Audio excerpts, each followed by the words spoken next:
Mama don't allow no architecture around here. Mama don't allow no architecture around here. Oh, I don't care what Mama don't allow, gonna draw mine modern anyhow. Mama don't allow no architecture around here. Hey y'all, I'm Frank King, and welcome to US Modernist Radio, where we talk and laugh with people who enjoy, own, create, dream about, preserve, love, and yes, hate modernist architecture, the most exciting and controversial buildings in the world. Nowhere in the world celebrates modernism better than Palm Springs, California. Every February, they have a huge architecture and design festival called Modernism Week. A dazzling 10-day spectacle of architecture, martinis, lectures, art, architecture movies, parties, tours, exhibits, and the occasional plastic surgery gone awry. Our own George Smart was there talking poolside with keynote speakers, authors, and special guests during the entire week of Modernism Week. It's a tough job, but hey, I was busy, so somebody else had to do it. Support for US Modernist Radio comes from Realtor Angela Roll, your highly trained special agent for bringing modernist design expertise to buyers and sellers. You can reach Angela at angelaroll.com, that's roll, R-O-E-H-L, or give her a ring at 919-995-0550. Today, George welcomes Sarah Jane Stone, editor and brand leader of Atomic Ranch magazine, and later on, Lindsay Blake, TV and movie location expert and creator of the blog, I Am Not a Stalker. Let's go now to Palm Springs. This is George Smart with US Modernist Radio in Palm Springs, California. Usually sunny Palm Springs, California, but it's cold as hell right now by the Hotel Skylark pool. And I'm sitting here freezing with Sarah Jane Stone, who is the brand leader and editor of Atomic Ranch magazine. Welcome, Sarah Jane. Hi, thank you for having me. So is this a warm day in California? No, this is California winter. It's not real winter comparison to everywhere else, but you know, this is what we get. So Atomic Ranch, the phrase, I think it came about before the magazine, right? So the name of the magazine came with it. It was the idea of the original publishers, and it's just a combination of atomic, the term we use to describe this retro era, and the style of house, little ranches. And how long has the magazine been around? Oh, goodness gracious. First issue came out in 2004, I believe. It's been around for a while. And you've been working in publishing quite a while, making magazines. I have. You work for Engaged Media, which is the big holding company for all this. It's our publishing company, correct, yeah. And now you're specifically running Atomic Ranch. That must be a lot of fun. Oh, my goodness, yes. It's a dream come true to get to be working on my own magazine, and Atomic Ranch is a brand that I've long admired, so it's really great to get to be working on it.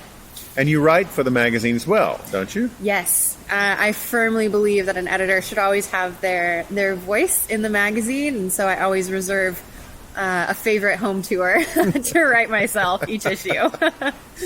Now, I noticed last year you had Sarah Jane Stone's Christmas list. Oh, yes, came out, right? I did. Yes, I did. Now, are you like Oprah, where you go like, you get a freezer, and you get a freezer, and you get a freezer? Do you give these away in some elaborate ceremony? No, I don't. It was just a fun way of putting together a little bit more of a, I don't know, maybe elaborate is a good word, a little bit eclectic shopping guide for the website. It was really fun. I got to pick products that maybe otherwise my readers wouldn't have been familiar with, things that I think would be really great gifts to give, really great things to buy for yourself, for your home.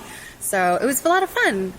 Tell me about one of your items on the list, the Betty Boomerang subscription. Oh, yes. I actually really want a Betty Boomerang subscription. It's these curated subscription boxes where it's everything from stationery to cocktail glasses to swizzle sticks to anything you can imagine. That's all very retro themed. I think there were greeting cards in it one time, like a really cute set of note cards. But yeah, it's just this great box you can sign up for. I think she does it every other month, if I believe I can remember correctly here. But it's this really great colorful box you get in the mail with all kinds of mid-century modern goodness in it. So there's an actual Betty Boomerang somewhere? There's an actual Betty Boomerang somewhere. Yes, there is. Wow. And is this a big operation, Ms. Boomerang, or is she like out of her garage, or what's this? I don't know if I can speak to the size of her operation, but I do know that I think that it's a really great passion project this individual has going on. And they advertise with Atomic Ranch. That was how I found out about him. One of my ad sales team members sent me a link and said, "You're going to love this." Now, if you hear a lot of wind in the background, it's because of the hurricane gale force that is blowing through the valley right now, sending the palm trees flying. Another one I really liked was the Elia Awaken Ultrasonic Essential Oil Diffuser. Yes. What does this do for you? I really enjoy having lavender scent in the room, and so this was a little bit of a personal shopping interest, because essential oil diffusers are often very clunky looking, I think. Not something that would really look super great sitting in your living room or on your nightstand.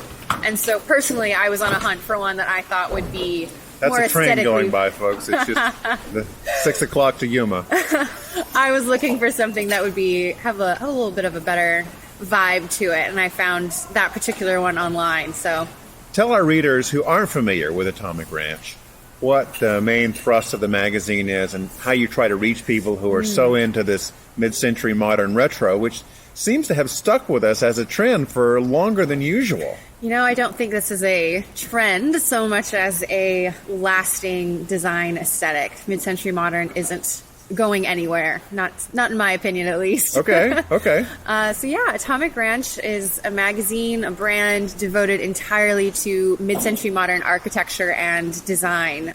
Our tagline is that we're the trusted resource for mid-mod design, and we strive to be exactly that. We seek out amazing homes, incredible architects, great products, everything you can imagine that goes around a home and a lifestyle that loves mid-century modern style.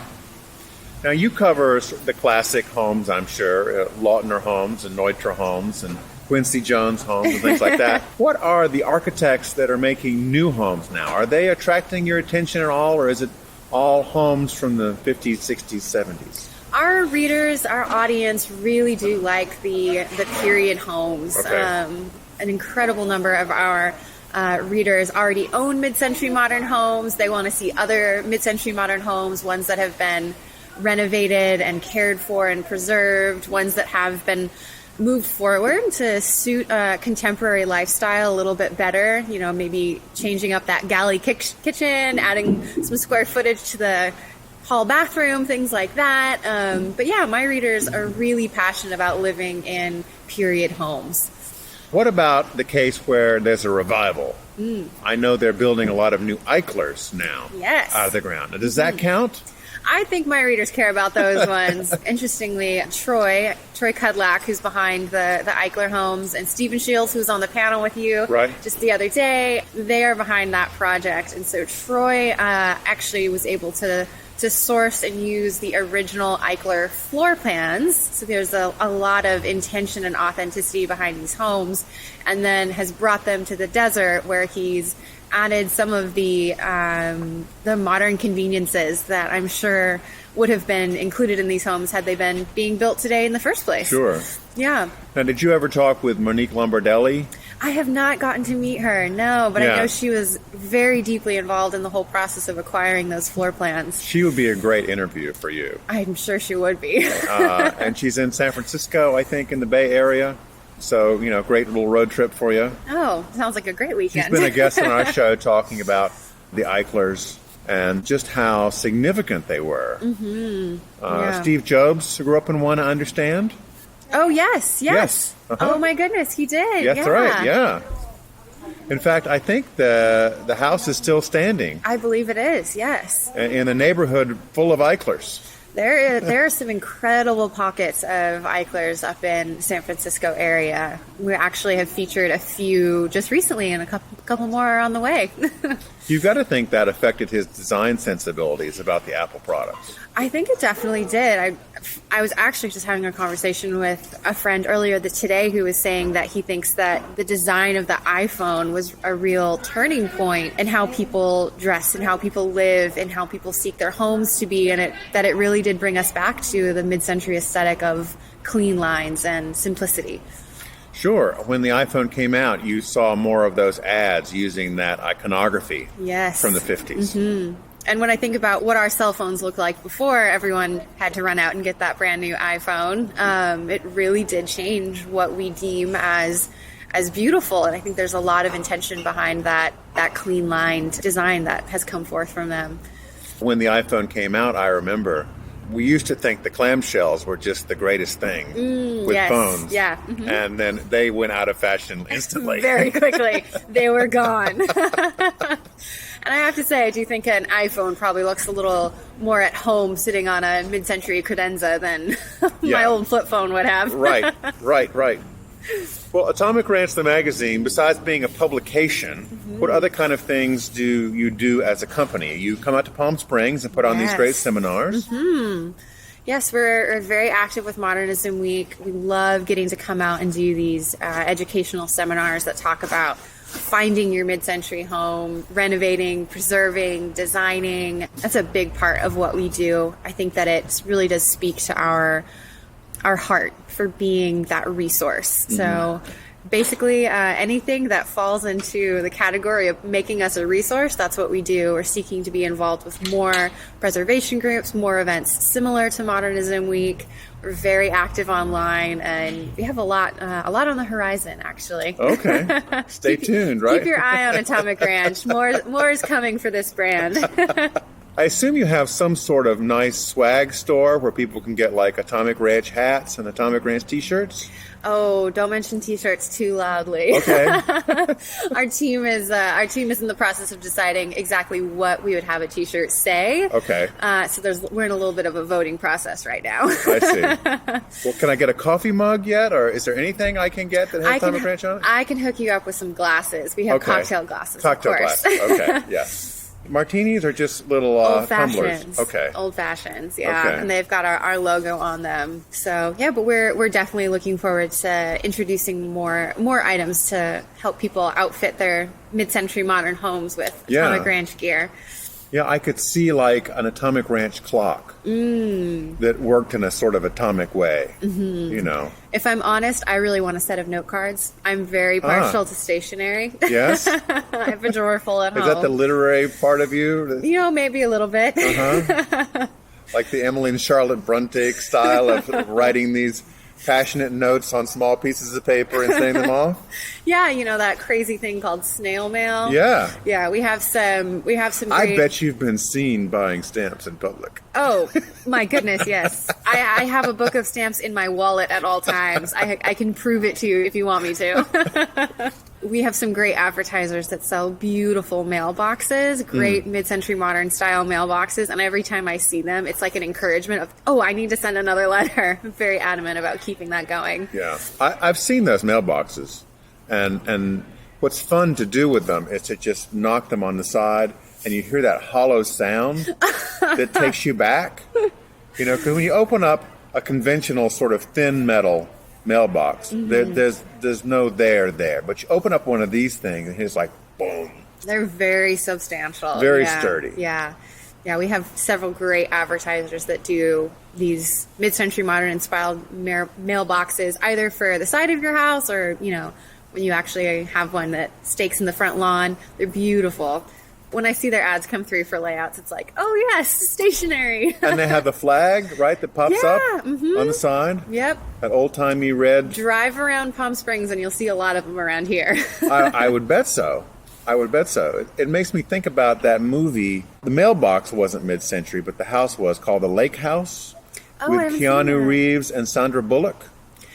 Oh, is that where they're like in two different times? Two different time zones. Oh, I haven't seen that in a long time. Yeah. Yeah. And they have that killer modernist house, which is out in a lake. Yes. Right? And you walk out to it. And they exchange letters through the mailbox. Yeah, the mailbox. And they eventually kind of sync up in time. That's the end of the story. Yeah. Spoiler alert if you hadn't seen it. Yeah, well... It's 10 years old. We're not going to feel bad about that. Maybe more than that. I think it's 2006. I might have to go home and watch that. I haven't seen it for a while. I interviewed the production designer for that, really? named Nathan Crawley. who's done Batman Begins and a bunch of other films. Mm-hmm. And he was telling me about how they put it together. Mm-hmm. And one of the fascinating things about it was that they filmed it in a nature preserve because they wanted to get this effect of the house over water. Mm-hmm. But in order to get the permission to film it in this nature preserve, they had to tear it down and rip it out by the time it was all over. Oh, wow. So people who were on the crew, cast and crew, just completely fell in love with this house. And then had to mourn its passing when it's ripped up and put together. I get email about it all the time because we have a profile of it on the website. Oh, that's so fascinating. I didn't know that. Are there any plans for Atomic Ranch to kind of move eventually into other media? Like, are we going to see you guys with your own network or anything like that? And what... Maybe. I don't know. We can be the next HGTV. How about that? Yeah. I mean, we need to have some couples fixing up mid-century modern houses in Palm Springs. Oh, I bet we could find some great people to do that. I'm sure. Yes, definitely. That would be kind of cool. That would be cool. I'll put that on my dream list for the brand. Yeah. You had this couple, and you could watch them shopping in the vintage stores, right? Yeah. And then going around and visiting various 80 and 90-year-old classic people in the valley, architects and builders. Digging up the history of their home. Uh-huh. Yeah. Follow them through the renovation process. Right, and then the big reveal at the end.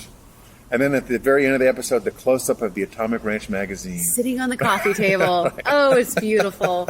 But we have to be, I think we'd have to be really careful about showing the real nitty-gritty of the renovation, discovering the asbestos under the tile, the hard decisions to tear out things. The water damage. The roof damage. Yeah, the inevitable roof leaks. We'd have to be really honest about it. Well, those HGTV shows are pretty good about that most of the time. Yeah.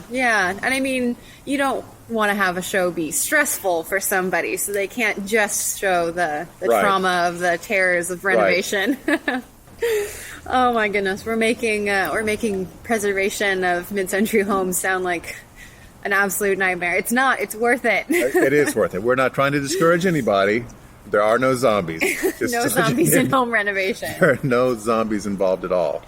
When you go back to work, when you go back to your office, what are you working on next? What are the kind of things that are going to be coming out in the magazine or some of the special issues that we can see? Right now, it's end of February, so I will be in production for the Renovation Guide, which when you fast forward through time to when this podcast will be out, it'll be just about time for that to be on sale, actually. Okay. All right. So, we'll be going to the printer. A few weeks later, we'll actually be on sale, but it'll be pretty closely tied in there. So the Renovation Guide is a annual special that we introduced a couple years ago. So many people at Modernism Week actually came up to our booth at the convention center and had questions, very, very specific questions about renovation. And so we decided to take those questions and run with it and put together the Renovation Guide. So it's a larger issue than our normal ones, 132 pages, and it's just chock full of,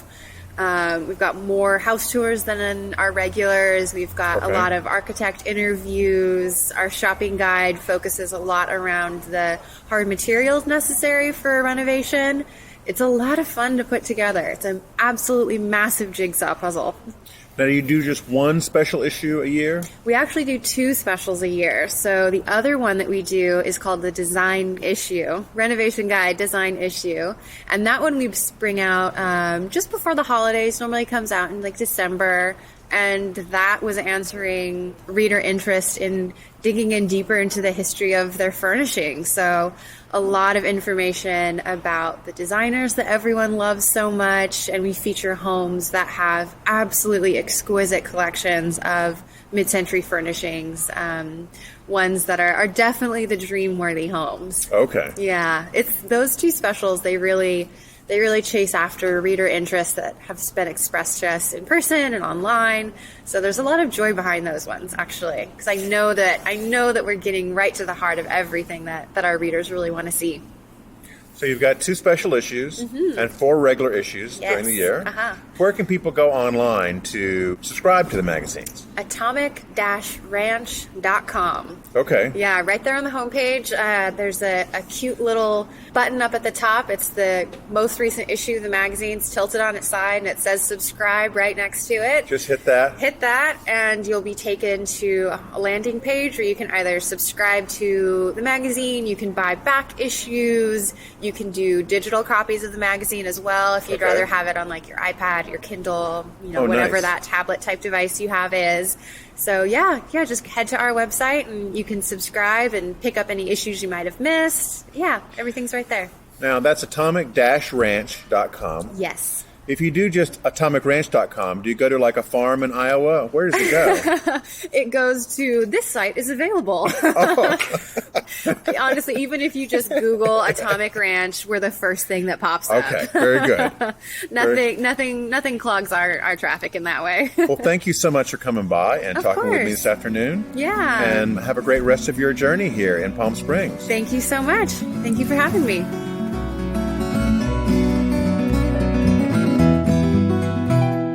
Stay with us. There's more to come from US Modernist Radio at Modernism Week.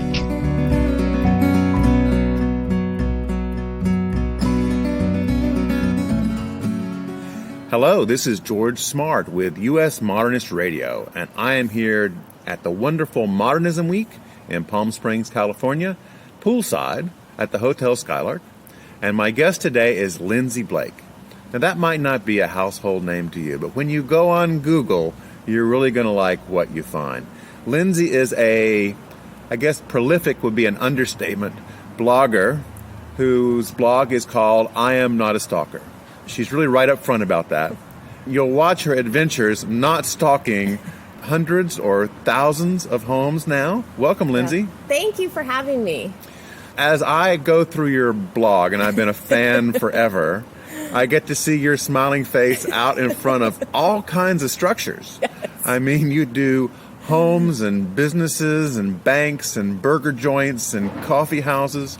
Anything that's been on screen in some format. So TV and movies. And music videos and even print ads or magazines, interviews that stars have done. How many of these posts have you done, would you guess?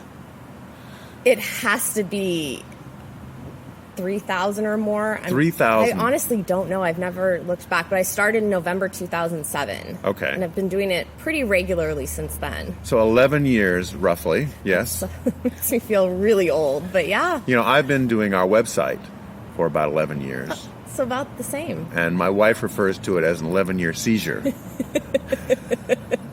Yeah, my husband would probably agree with that sentiment. So tell us about the first time you not stalked something. I was thinking about that today.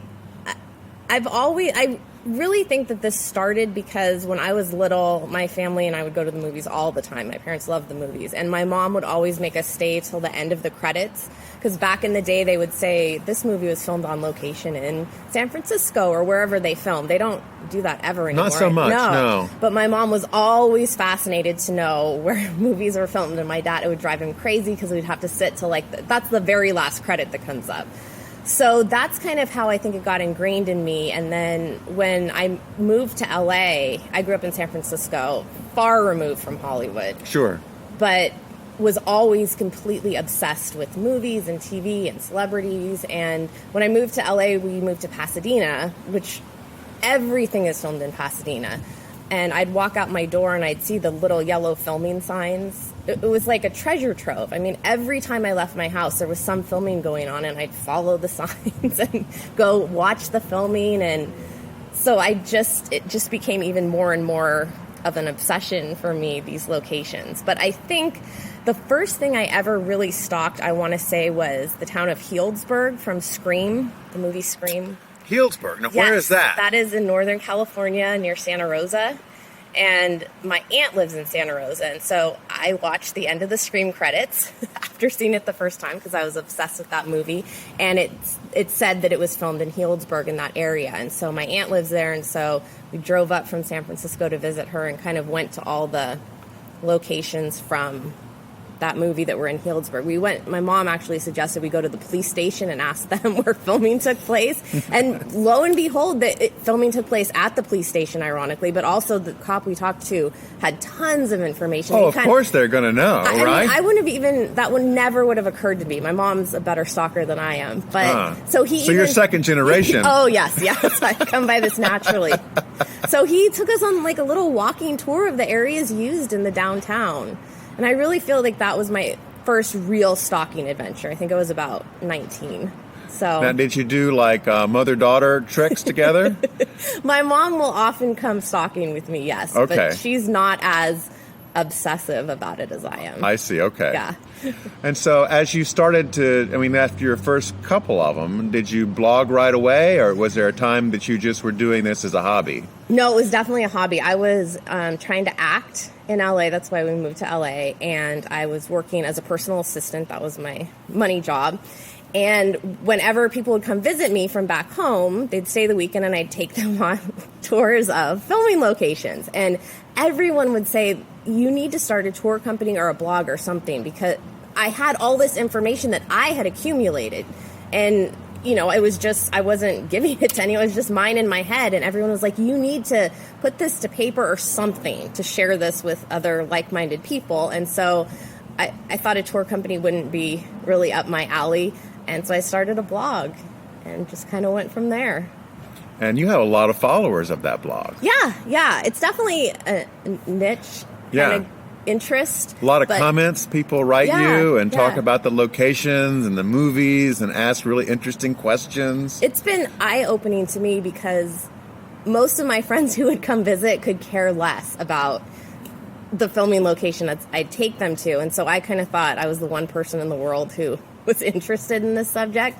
But I've met so many incredible people and made friendship. I mean, one guy I met through my website was in my wedding. So it's really, I found my home. That's your stalker. Yeah.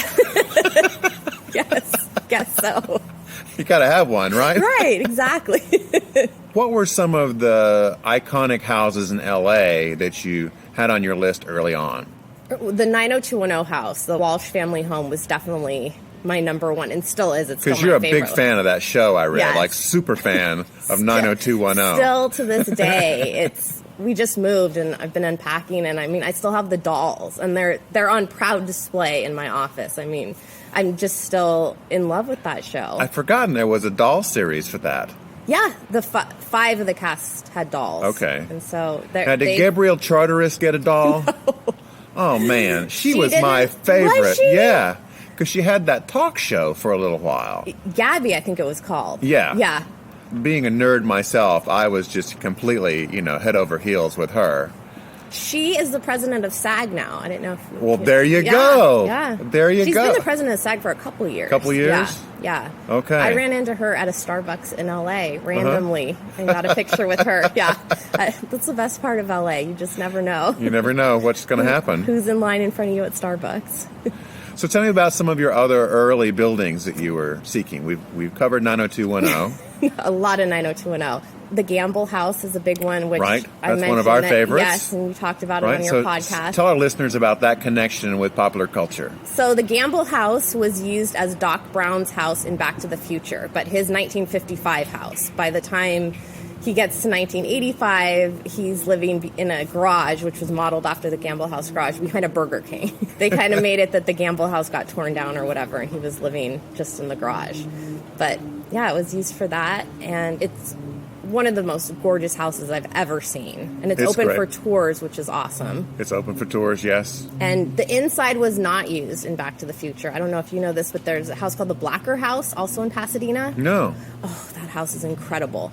It's on my website. But the interiors of Doc Brown's house, when Marty goes to 1955 and knocks on the door, and he's come up with the flux capacitor idea. Right. He has the thing on his head. That's all at the Blacker House, all the interiors. That's a gorgeous craftsman. And Torrey Pines Golf Club in San Diego. San Diego, yes. Is modeled, it's like an exact replica of the Blacker House. Oh. So it's got an interesting history, too. Okay. Yeah, I went there randomly, and as we pulled up, I was like, this looks exactly like the Blacker House. So I asked the bellhop, and he was like, I can't believe you knew that. No, I've never had anybody say that before.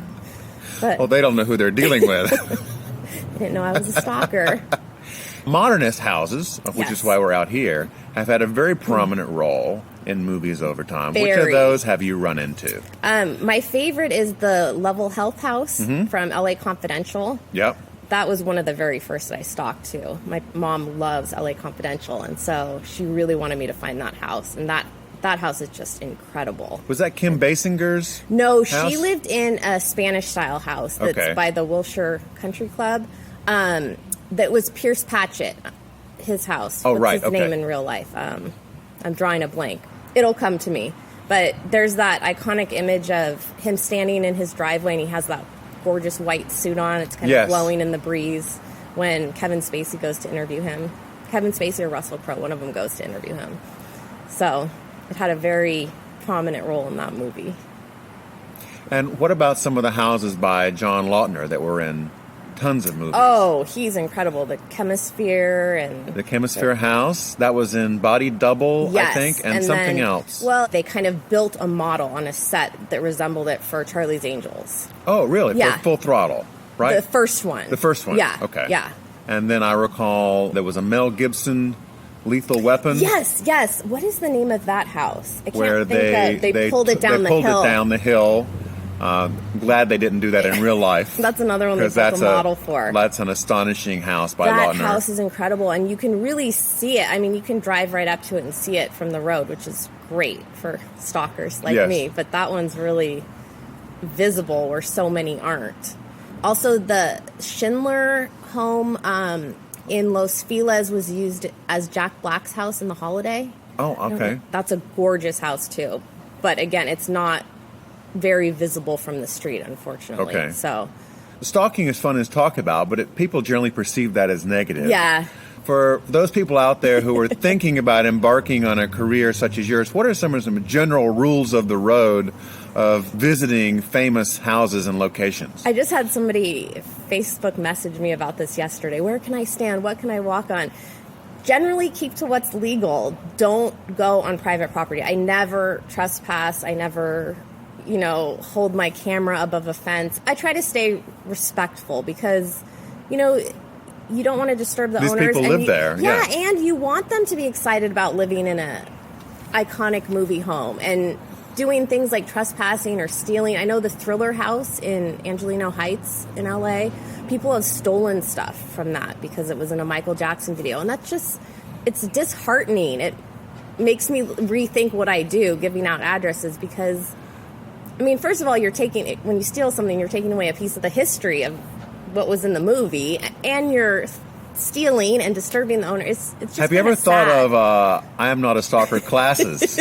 I have a disclaimer on my website that says, But actually, you could do a great little class. Yeah. You could take people on a field trip and instruct them Yeah. on how to do this respectfully and where to stand and what to do and what not to do. basically stay on the sidewalk or the street. And Yeah. don't cross the property line. Don't touch anything. Take a picture and then leave. Yeah. Don't hang around for days. Now, there's a house somewhere I read recently, and I can't remember which one it I was, think I know what you're going to where say. they throw a pizza up on Yes. the roof. Oh, that's That's from I was Breaking thinking Bad. of a different one, Breaking Bad, yeah, in Albuquerque. And- I never watched that show, so I don't know the significance of the pizza on the roof, but I have heard that. But that That's a house where common they thing. filmed is that people come in the middle of the night and throw pizzas up on the roof, which is really disturbing. Folks, don't do that, okay? Well, the owners of the American Horror Story house from season 1, that gorgeous brick old house, the haunted one, they are now suing the previous owners because I guess fans are rampant there and awful. There was a big article just on it.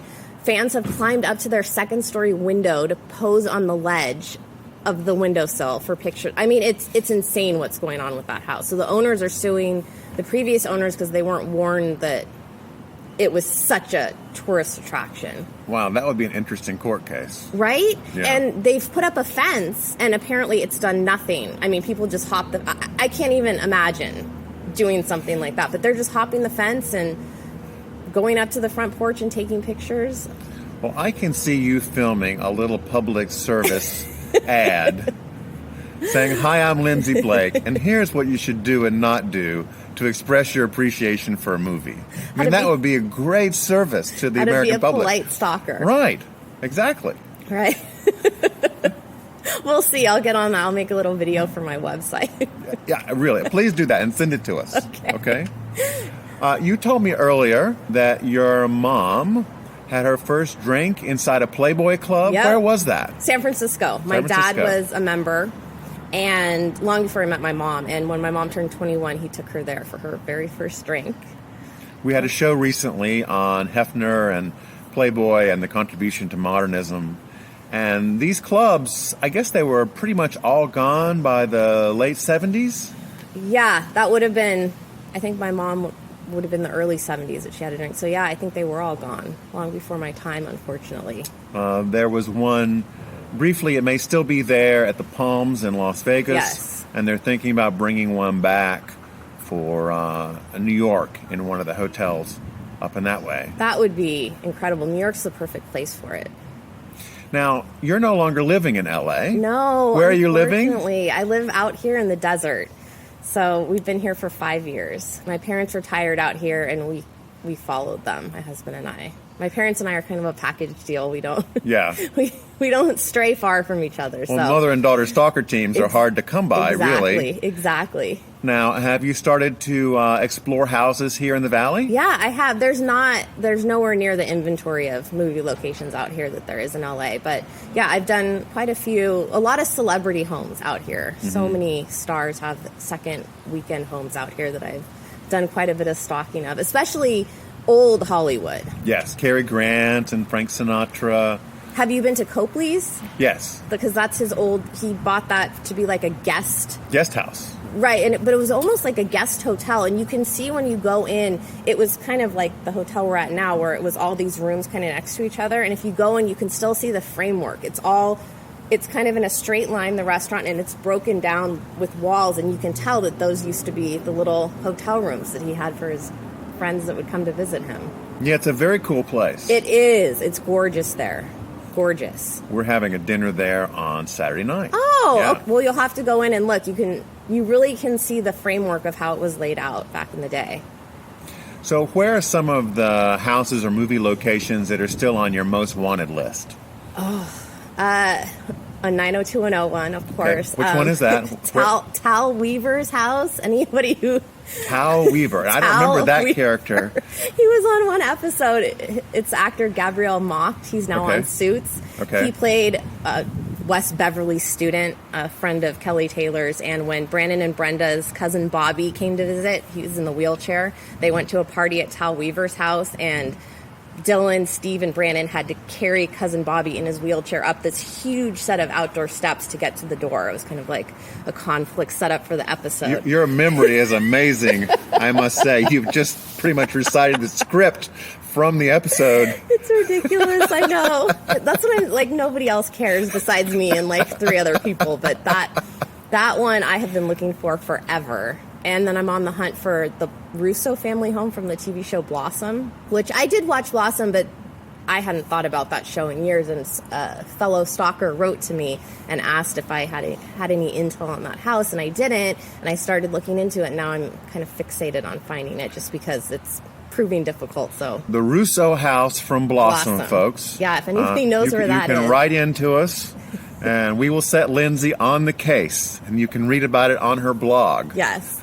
We'll find it. Okay. My team of other stalkers are all on it looking for it. So we had a couple of those in North Carolina. They were not connected to celebrities, but people would find photos of these incredible houses from the late 50s, early 60s, but we'd have no other identifying information.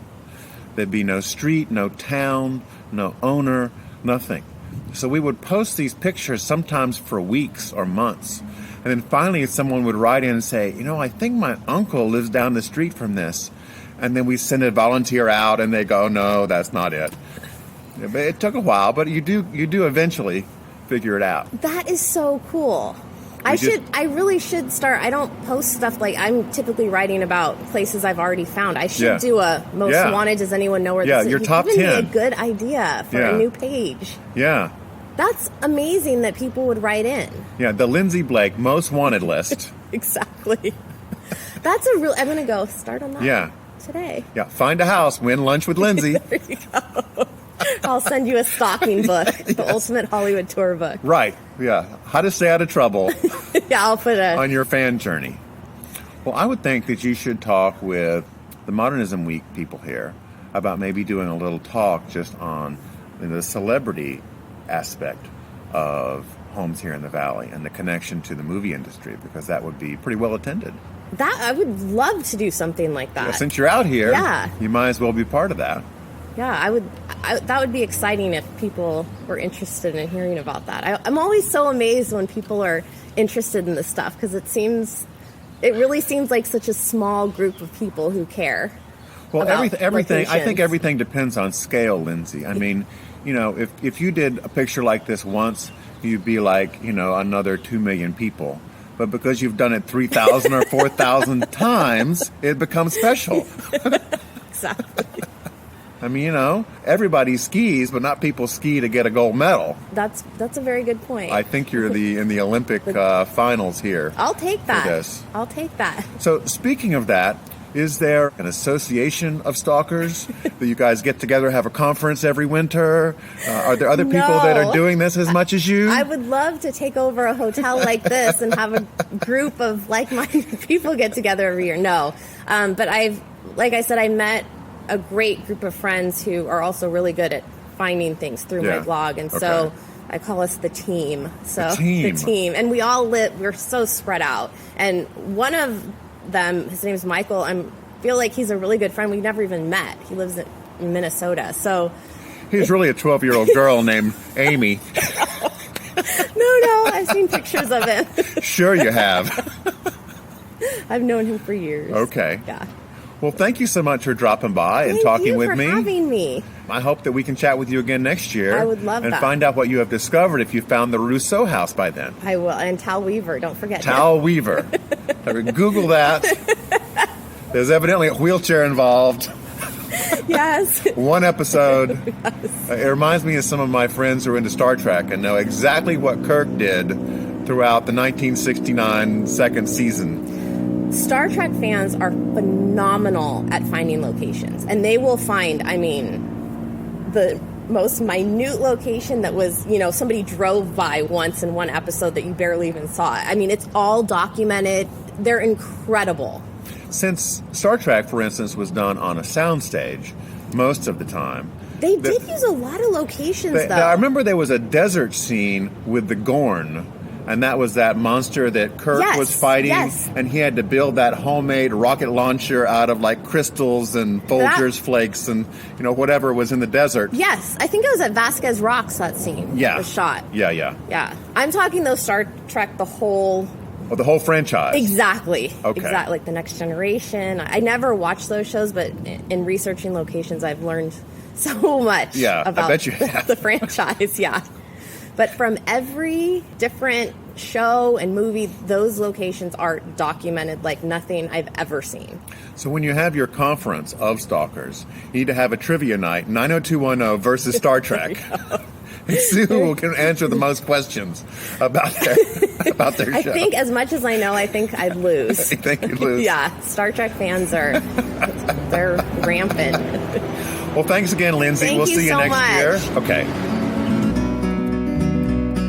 As always, thanks for listening. Hey, want to go to Modernism Week in Palm Springs next year and hang out with the cool kids? Plus George Smart? Send an email to george@ncmodernist.org. US Modernist Radio is underwritten by Angela Roll, your special agent for Modernist Houses. You can reach her at 919-995-0550. Okay, Tomas, take us out. Visit USModernist.org to listen to previous shows and discover our massive mid-century modernist archives. US Modernist Radio is produced by Soundtracks Recording Studios in Raleigh, North Carolina. Our theme song was performed by George Smart and Robinson Earl. Cindy Stratton, not a real name, researches guests from a secret underground bunker very close to Whole Foods. US Modernist Radio is a production of Triangle Modernist Archive, a nonprofit educational organization for the documentation, preservation, and promotion of modernist residential design. I'm Tom Guile. Stay tuned for more shows from Modernism Week on US Modernist Radio.